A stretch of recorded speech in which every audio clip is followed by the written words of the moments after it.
Ciao bella gente and welcome to Don't Ask for Alfredo, the podcast where we celebrate real Italian pasta culture and gently roast the myths that you've been fed all along the way.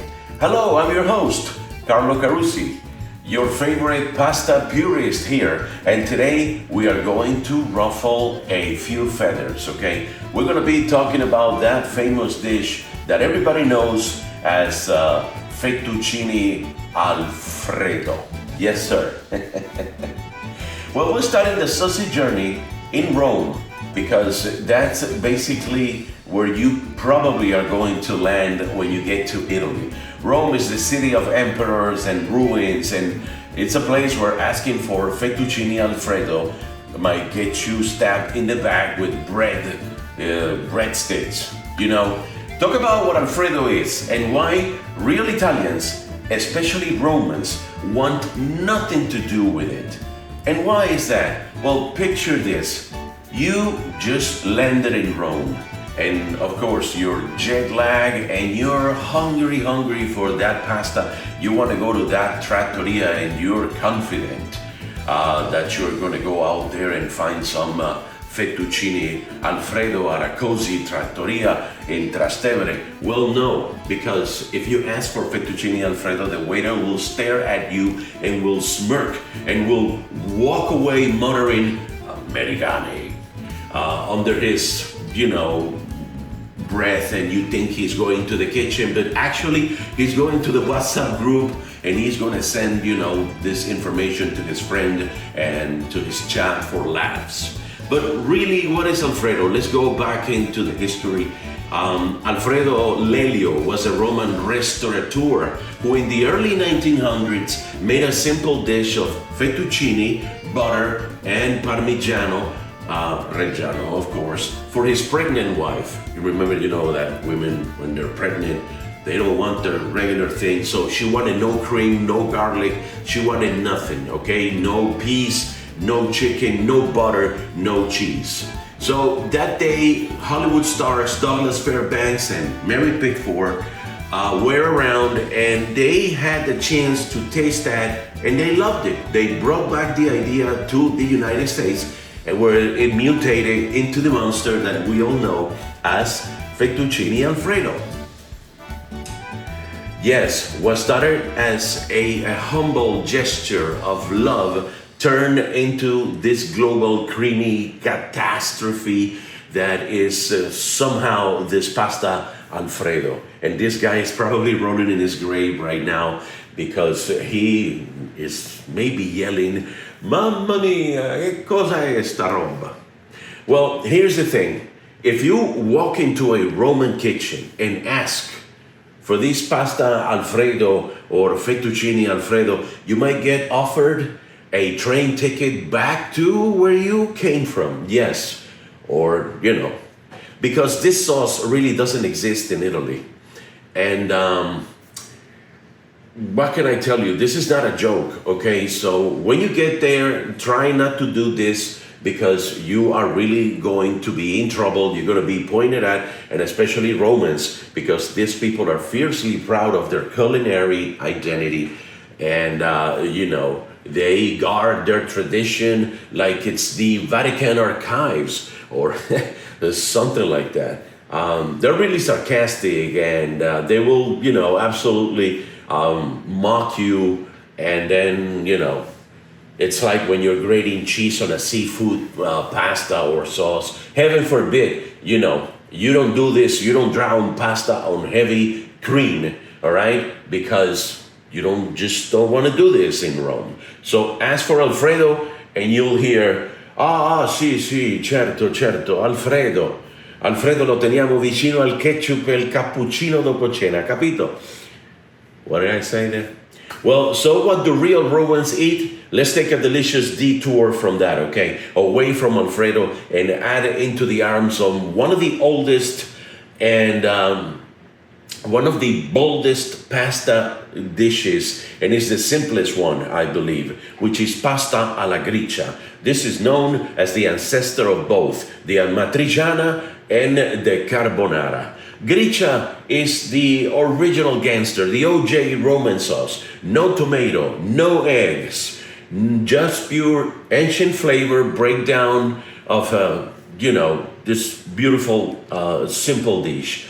Because Gricia dates back to the days before tomatoes were even a thing in Italy. So it likely originated from the shepherds into the Lazio region that they, just had a few ingredients in their saddlebags. So they had to come up with miracles. And guess what? They made magic.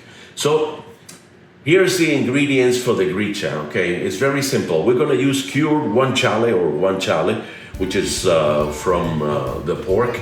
It's the cheek of the pork, which is gonna become crispy and rich. Of course, the Pecorino Romano, which is sharp and salty, sheep's milk cheese, and black pepper freshly cracked, okay, into the pasta. And for the pasta, we're gonna be using rigatoni, or mezze maniche also works, and you may find these tonarelli that are very popular in Rome. So let's go ahead and take a dare, and let's try to do this pasta. But first, let me say something. I said guanciale, and you're asking like, well, where am I supposed to find guanciale? Yeah, it's very difficult to find here in the States because, first of all, it's going to be very, very expensive. And secondly, it's not easy to find, and it's going to be complicated, right? So what exactly is guanciale and what can I do about it? Well, you can go to your local Publix or your local butcher or whatever it is and get some cured bacon, okay? It has to be that wooden smoked bacon, and also it has to be a little bit thick, okay? But don't worry, this is just a workaround, and this is how we are actually going to do it today, because even myself, I don't have guanciale, okay? That'll be that ingredient. We have the pecorino, we have the rigatoni, we have the water, we have the pasta. So why don't we go ahead and take a dare, and let's go ahead and make this pasta gricia. Come with me, come to my kitchen, please, and let's start the fun of this podcast. Don't ask for Alfredo. Okay, and we're here ready to do our pasta gricia, which is something really very simple. And something that you should know maybe is that most of the pastas are made in the time that the pasta cooks.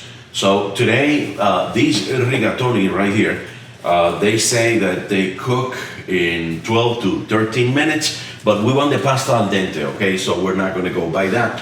I'm gonna set my timer here to 11. We have boiling water here already. We're gonna put some salt on this water, okay? This is something that you should not forget at all. And we're just gonna go ahead and throw the pasta, okay? In this case, I'm doing about 160 grams, like, 2 dishes, because there is always somebody coming at noon at home. And then, so we gotta be ready for that. We're gonna cover this for about a minute, and make sure that it doesn't make a lot of bubbles and foam. We're gonna take that. So we have our bacon here. You see, it's a type of bacon that is,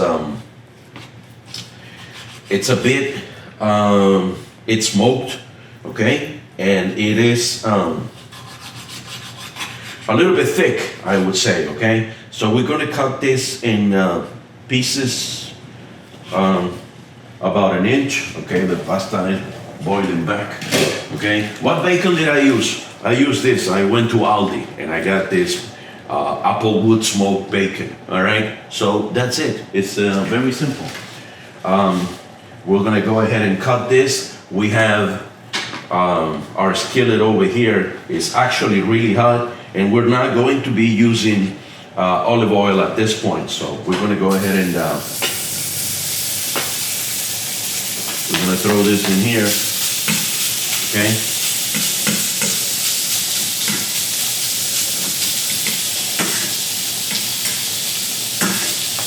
And the idea of making these pastas is that we're gonna be rendering fat, okay?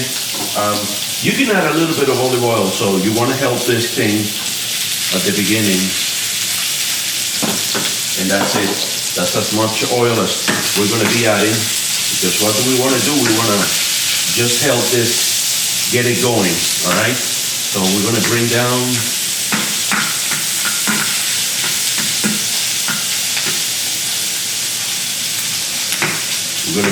the flame.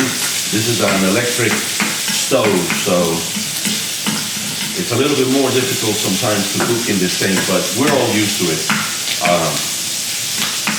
Okay, so I'm not using the right tools, so I'm going to leave this here. I'm going to get here this guy. So we're going to be moving it, okay?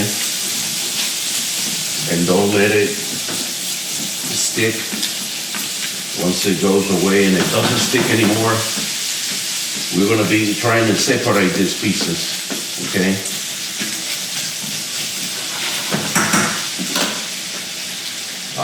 This is the moment of salt. We're going to add some salt and pepper, okay? Those are the additional ingredients. And when you add salt to these things, you just go ahead and add it, okay? Don't be afraid about making it too salty or anything like that, because the salt brings out more flavors. You see how the fat is starting to render there? Okay? Now we have a juicy, fatty, porky juice over here. So, same thing with the pepper. We're going to add as much pepper as we can. Use this pepper, you know, multicolored pepper you can find anywhere. The peppercorn melange that they call. Go ahead and move the pasta. We got 7 minutes, okay? 7 minutes.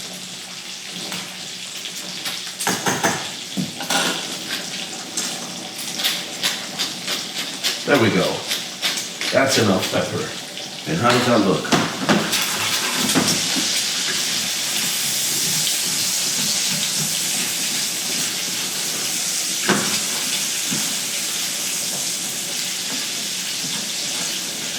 We're trying for this not to stick. Don't let it stick, okay? Now this thing is starting to shorten up a little bit, and this is what we want, because we want this bacon to be crispy, okay? And this is not going to taste at all like you're having breakfast. No, no, no. It's just going to taste beautifully when it's done. All right, so I set my clock at 11, so when it reaches 2, pretty much, I'm going to go ahead and throw the pasta in there. But before that, and right now, I'm going full power here, okay? I want this bacon to cook a little bit more, so we want to make it crispy. What we're going to do is we're going to bring it out, we're going to reserve it, okay? And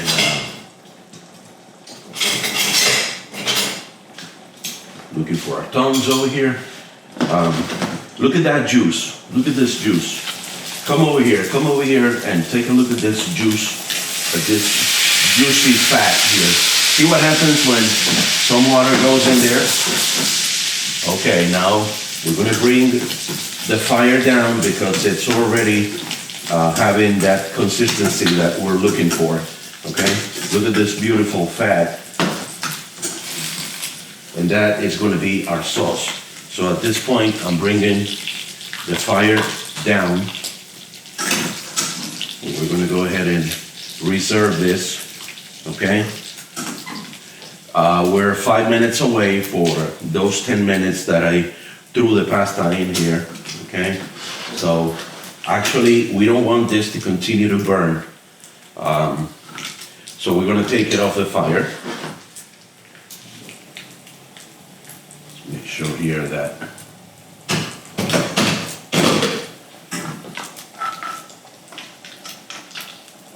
look at this.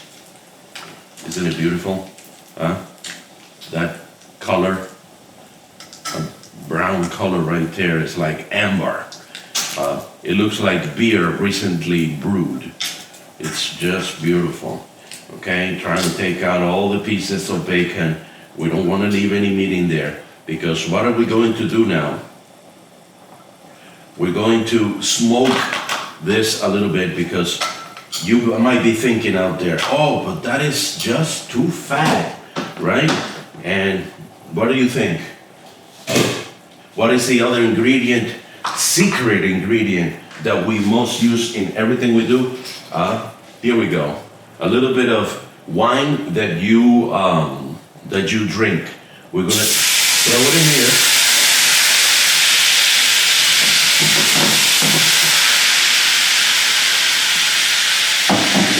And what did we just do? Okay, now it's not so fatty, right? We're gonna wait for the alcohol to evaporate. Okay? And this is going to make, at the end of it, is going to make a beautiful cream because, okay, this is the secret of these things. We gotta render the fat, okay? Now at the end of this thing, here we got our bacon that we reserve. And we're gonna, you see how it's boiling? We're going to want to let it boil a little bit now because those are the alcohol. It's the alcohol from the wine that has to go away. It's almost ready. And it's almost 2 minutes, okay? That we have, our pasta is going to be ready. And we got to be ready for the magic here because when we put it all together, we have our Pecorino cheese. Okay, this is another ingredient that is very important, that the Pecorino, because this is the magic, has to be made in Italy, okay? A product of Italy. Why? Because otherwise the cheeses will clump and it'll stick and they're kind of plastic. Instead, these cheeses are made with sheep's milk and they are deep. They're deeply salty and what else can I tell you? You know, it's an Italian thing. All right, so we have 1 minute, okay? 1 minute to go for the pasta. But you know what we're gonna do? We're not gonna wait so much because what is it that we want? We don't want this pasta to be, we want the pasta to be al dente, okay? So we're gonna bring everything here into the sauce and it's gonna finish cooking in here. That other minute that we have there left. And remember, we put 11 minutes, all right? And the pasta recommends, the manufacturers, the box says 12 to 13. But we wanted it al dente, okay? Pasta, when it's not al dente, it practically doesn't make any sense. Okay, so we got all the pasta in here. And what are we gonna do? We're gonna coat it, okay? We're gonna continue to cook. We're gonna bring our fire up a little bit and we're gonna coat all the pasta here with the fat, okay? We're gonna coat it with the fat. And there you go. Now it's cooking. We're gonna put back the lid so that we'll bring a little bit of this fire and we're gonna take this water from the pasta, okay? Get it out of the boiling, and we're gonna need some water from the pasta that we're gonna throw in here. So this is enough, okay? This is kind of like going back to water from the pasta, okay? We're gonna throw that in there. We're gonna bring our fire down, and now we're gonna start adding the cheese, okay? All right, and we're gonna turn this, and we're gonna turn it, and turn it again. I don't know if you can see what I can see. I don't know if you can smell what I can smell, but this is starting to look beautiful. All right, you see how our cream is coming up beautifully? Whoops. Did something went out? No. Okay, now.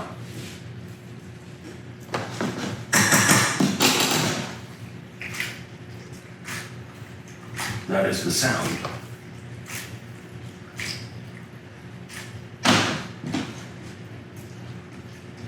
And that is our cream right there.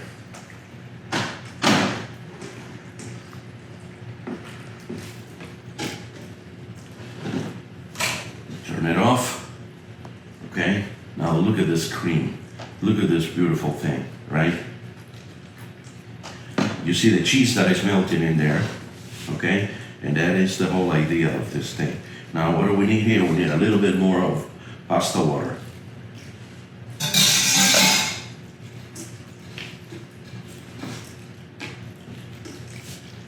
There we go. Oops, where are you going? We go back in there, and now we're gonna add a little bit more of the cheese, okay? And you can add as much as you want because that is actually gonna be the flavor.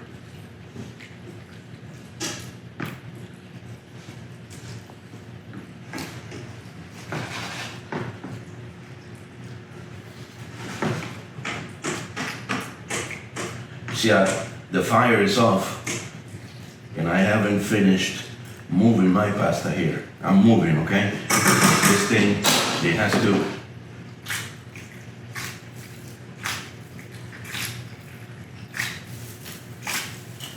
And that's the flavor right there.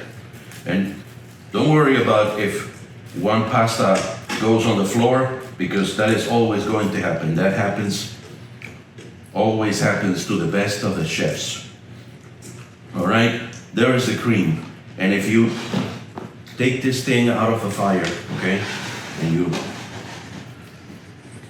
it's gonna start thickening. And that is what we want, okay? So the moment of truth is here. What are we gonna do? We're gonna plate this thing. And how do we do that? Well, you take a pasta plate, all right?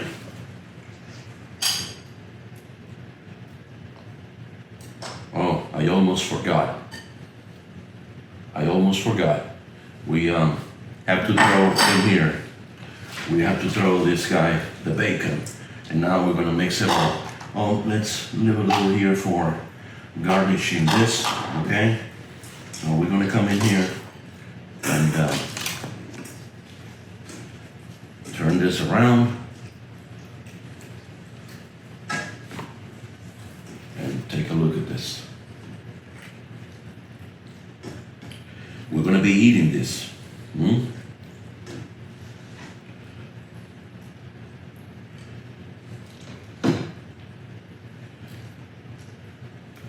It looks to me like, there you go. All right. That's a gricia. I see. This is the same way you're gonna find it in Rome. You're gonna go to places and this is the pasta, the signature pasta of the Romans, okay? You take a look at that. Look at how beautiful it looks. Let's put some of this, and now let's add some more of the cheese on top of it. And if you wish, okay, you take a little bit of olive oil and you go around it, and that's it. Now let's see what we made here. One more thing you want to add to this thing. You don't want to forget, okay, because it's very important to. Where is the pepper? Here. Okay? You want to add some pepper because this is a peppery dish. Okay? So, add pepper. Okay? And that's it, guys. Pasta alla gricia.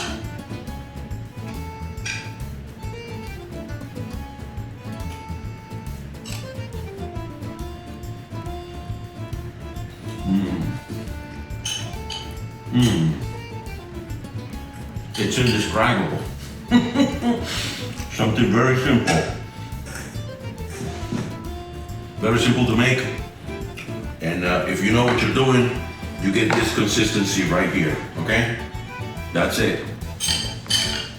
So, don't ask for Alfredo. The next time you're in Rome, remember, it's very important to know the culture of the locals and what they're doing over there so that, you don't get mocked or you don't get laughed at.